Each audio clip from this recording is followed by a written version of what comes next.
3 কোটি টাকার ইয়াবা ট্যাবলেট সহ মেলাঘর থানা পুলিশের হাতে গ্রেপ্তার এক। সাত সকালে বড় সাফল্য মেলাঘর থানা পুলিশের। পুলিশ অ্যাম্বুলেন্সে উদ্ধার 3 কোটি টাকার মূল্যের নিষিদ্ধ ইয়াবা ট্যাবলেট।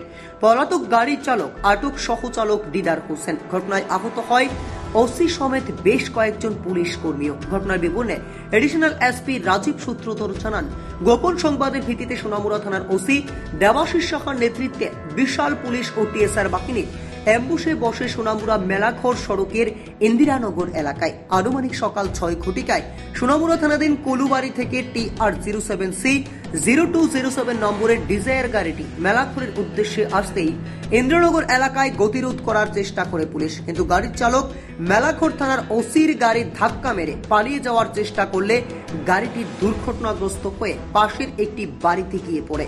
ওই গাড়ির আঘাতে আহত হয় মেলাঘর থানার ওসি সমেত পুলিশ কর্মী Tapan De constable, Liton Das constable, driver SPO Pappu Singh, ASI Kanulal Debnath, SI Subir Saha প্রমুখ জওয়ানরা। পরবর্তী সময়তে গাড়ি থেকে গাড়ির সহচালক সহ 2,60,000 ইয়াবা ট্যাবলেট উদ্ধার করতে সক্ষম হয় পুলিশ। সহচালক দিদার হোসেনের বাড়ি কুলুবাড়ি এলাকায়। অভিযুক্ত গাড়িটিতে 2 জন ছিল, তার মধ্যে একজনকে আটক করে পুলিশ। ঘটনার খবর পেয়ে ঘটনাস্থলে ছুটে আসে জেলার অতিরিক্ত পুলিশ আধিকারিক রাজীব সূত্রধর। পরবর্তী সময়ে গাড়ি সমেত ধৃত সহচালক এবং নেশা সামগ্রীগুলি মেলাঘর থানার পুলিশের আওতায় নিয়ে যাওয়া হয়। মেলাঘর থানার পুলিশের এই ধরনের সাফল্যে খুশি মেলাঘরবাসী।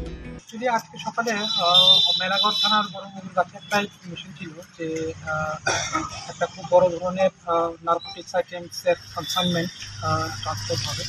তো অ্যাকর্ডিংলি আমরা ইন্দিরানগর এলাকাতে একটা অ্যাম্বুশ বসাই এবং অ্যাম্বুশ বসিয়ে একটা সাদা রঙের মারুতি গাড়ি, আপনারা দেখতে পাচ্ছেন সুইফট ডিজায়ার, এটাকে আমরা ডিটেন করি। তো ডিটেন করে ওইখান থেকে ড্রাইভার সহ একজনকে আমরা অ্যারেস্ট করি এবং গাড়িতে সার্চ করে আমরা 2,60,000 ইয়াবা ট্যাবলেট আমরা রিকভারি করতে পেরেছি। তো এখানে এর মধ্যে এই পুরো অপারেশনের মধ্যে আমাদের পুলিশের ভেহিকেলেও একটা ড্যামেজ হয়েছে, আর আমাদের কিছু এবং যারা এই অপারেশনের নেতৃত্বে ছিল ওরাও একটু আহত হয়েছে। তো যেই কনসাইনমেন্টটা আজকে আমরা সিজ করতে পেরেছি ওটা আপনার আনুমানিক বাজার মূল্য ধরেন, কালোবাজার এগুলি তো আর ডেফিনিট প্রাইস থাকে না, কালোবাজারের মূল্য এগুলি মোর দেন 3 crore